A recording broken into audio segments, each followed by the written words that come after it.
Kisah Orang Kudus. Hari ini, tanggal 24 September. 1. Santo Gerardus dari Hungaria, uskup dan martir. Gerardus dari Hungaria disebut juga dengan nama Gerardus Sagredo. Ayahnya, seorang bangsawan dari keluarga Sagredo yang meninggal dunia di Tanah Suci Yerusalem tatkala ia berziarah ke sana. Sepeninggal ayahnya, Gerardus masuk biara dan kemudian menjadi abbas biara Santo Georgia di Venesia. Segera tampak bahwa Gerardus adalah seorang pemimpin yang saleh dan arif di tengah rekan-rekannya sebiara. Ia dengan tekun dan rendah hati menerapkan ajaran-ajaran kitab suci dalam hidupnya, sehingga menampilkan suatu kedewasaan iman yang mengagumkan. Terdorong oleh niatnya mengikuti jejak ayahnya, dan tekadnya meneladani cara hidup Yesus, Gerardus meletakkan jabatannya sebagai abbas dan berangkat ke Yerusalem. Tetapi kemalangan menimpa dia di tengah perjalanan, karena kapal yang ditumpanginya terdampar ke pantai Istria, Yugoslavia. Di situ ia bertemu dengan seorang abbas Hungaria. Abbas itu menasihatinya untuk pergi ke Hungaria dan berkarya di sana.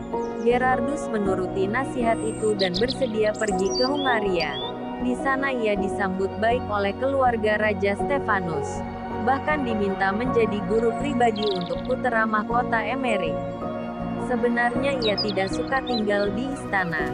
Ia lebih suka tinggal di sebuah pertapaan di hutan, jauh dari kota. Karena kesalehan hidupnya dan pengaruhnya yang besar, Gerardus diangkat menjadi uskup Marosseberg, Hungaria Selatan. Penduduk wilayah itu sebagian besar belum beriman Kristen, sedangkan mereka yang telah dibaptis pun belum cukup hidup menurut cita-cita Injil. Menyaksikan keadaan itu, Gerardus belum berani langsung terjun berkarya di antara mereka. Ia mengasingkan diri ke daerah pegunungan untuk berdoa dan bertapa sebagai persiapan batin bagi karyanya. Setelah itu Gerardus dengan jiwa berani mulai melaksanakan tugasnya sebagai gembala umat. Siang dan malam ia menelusuri lorong-lorong kota itu, untuk mengunjungi umatnya. Dan tanpa mengenal lelah menuruni dan mendaki lembah dan bukit mengunjungi dusun-dusun untuk berkhotbah. Penduduk yang sudah menjadi Kristen kembali sadar akan imannya, dan mereka yang masih kafir dipermandikannya. Banyak sekali yang dikerjakan Gerardus untuk memperkuat karya pewartaannya. Ia memberi makan kepada kaum fakir miskin dan gelandangan. Ia menghibur orang-orang sakit dan jompo dan mengangkut mereka dengan keretanya ke rumah sakit di kota. Ia mendirikan gereja, biara-biara dan sebuah sekolah di samping rumahnya untuk mendidik anak-anak muda kota itu. Untuk meningkatkan karya pewartaannya, ia mendatangkan banyak misionaris dari Jerman dan mendidik orang-orang muda untuk menjadi imam. Semua tindakan dan karyanya membuat semua warga kota Hungaria segan dan sangat menyayangi dia. Namun keadaan itu berubah seketika, tatkala Raja Stefanus yang kudus itu meninggal dunia dan digantikan oleh seorang tak beriman yang menaruh kebencian terhadap umat Kristen. Putera mahkota Emeric yang seharusnya menggantikan dia sudah lebih dahulu meninggal dunia, dan kekuasaan jatuh ke tangan seorang tak beriman. Raja baru itu melancarkan pengejaran dan penganiayaan besar terhadap orang-orang Kristen. Menyaksikan keadaan itu, Uskup Gerardus bermaksud menyadarkan raja baru itu dan menunjukkan jalan yang benar kepadanya. Bersama beberapa pembantunya, Gerardus berangkat menuju istana raja itu. Namun nasib sial menimpa mereka di tengah jalan. Mereka disergap oleh orang-orang kafir di tepi sungai Donau, dilempari batu bertubi-tubi hingga mati. Seorang dari antara mereka menikami lambung Gerardus dengan tombak, sama seperti yang dialami oleh Yesus di Golgota sewaktu disalibkan. Demikian Uskup Gerardus bersama pembantu-pembantunya mati sebagai saksi Kristus di tepi sungai Donau pada tanggal 24 September tahun 1048. 2. Santo Vincentius Maria Strambi, Uskup. Vincentius lahir di kota Civitavecchia, Italia, pada tanggal 1 Januari tahun 1745. Ayahnya, seorang apoteker terkenal di Italia. Saleh dan taat agama. Corak hidup ayahnya sangat besar pengaruhnya pada kepribadian dan kehidupannya. Semenjak kecil Vincentius tampak gembira dan lincah, karena perhatian dan kasih sayang orang tuanya yang sungguh besar. Ia baru dibaptis ketika berusia 18 tahun. Dan semenjak itu ia mulai tertarik pada cara hidup sebagai imam. Maka orang tuanya menyekolahkan dia di seminari keuskupan setempat. Di sana ia belajar filsafat dan teologi di bawah bimbingan imam-imam Fransiskan dan Dominikan.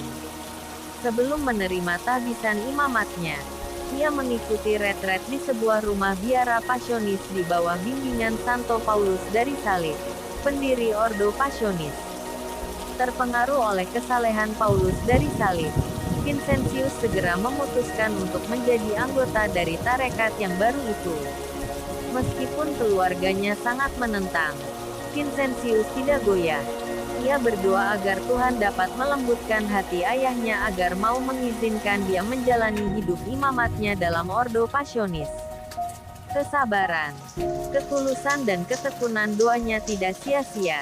Tuhan mengabulkan doanya dengan cara memanggil kembali ayahnya menghadap tahta Allah. Ayahnya meninggal dunia dalam damai. Dan dengan itu Vincentius dapat dengan leluasa mengikuti panggilan luhur Allah. Pada bulan September tahun 1768, dan setahun kemudian ia mengucapkan kaulnya yang pertama dalam Ordo Passionis. Ternyata sebagai seorang imam, Vincentius mempunyai bakat istimewa. Dengan mudah ia dapat bergaul dengan umatnya terutama kaum muda. Sifatnya sabar, lemah lembut lagi simpatik. Di dalam ordonya, ia diserahi beberapa tugas penting. Antara lain menulis riwayat hidup Santo Paulus dari Salib, pendiri Ordo Passionis. Khotbah-khotbah dan tulisan-tulisan rohaninya bergema hingga ke Roma. Dalam sidang para kardinal pada tahun 1800, pencalonannya sebagai uskup disetujui. Oleh karena itu Paus Pius ke-7 tahun 1800 sampai tahun 1823, mengangkat dia menjadi uskup Tolentino dan Macerata. Sebagai uskup ia dengan giat membereskan administrasi dan organisasi keuskupan sambil menggalakkan pembinaan rohani umatnya. Tetapi kesetiaannya pada Paus menimbulkan pertentangan dengan Kaisar Napoleon pertama, yang menguasai sebagian besar Italia pada awal abad 19. Oleh karena itu, Vincentius dikucilkan dari keuskupannya pada tahun 1808. Tahun 1814 ia diizinkan kembali ke tahtanya untuk melanjutkan karyanya. 9 tahun berikutnya, Paus Leo ke-12 tahun 1823 sampai tahun 1829, mengizinkan Vincentius untuk meletakkan jabatannya sebagai uskup dan mengundang dia untuk tinggal bersamanya di Istana Kepausan sebagai penasehat Paus.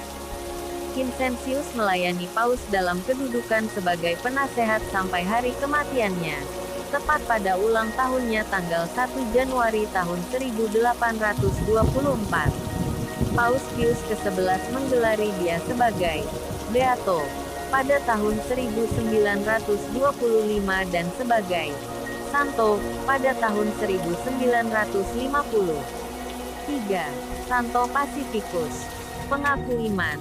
Kekudusan Pacificus bukan karena usaha-usahanya yang luar biasa, namun karena kesempurnaannya dalam melakukan tugas-tugas hariannya. Orang tuanya meninggal dunia ketika ia masih kecil, dan karena itu ia dipelihara oleh pamannya. Hingga umur 17 tahun ia bekerja pada pamannya sebagai pelayan. Ia sangat rajin namun pamannya memperlakukan dia sewenang-wenang. Karena sifatnya yang periang, ia tetap sehat walafiat jiwa raganya. Pacificus kemudian masuk tarekat Fransiskan Observan di San Severino. Setelah menjadi imam, ia ditugaskan menjelajahi dusun-dusun di pedalaman, untuk berkhotbah dan mengajar serta melayani sakramen-sakramen. Ia seorang imam pengkhotbah yang baik dan berhasil mentobatkan banyak orang. Ia kemudian menjadi lumpuh karena suatu penyakit yang menimpanya. Meskipun begitu ia tetap riang seperti biasa. Karena kebijaksanaan dan kerendahan hatinya, ia kemudian diangkat menjadi pemimpin biara. Ia sangat disegani oleh rekan-rekannya sebiara, maupun oleh umat di San Severino.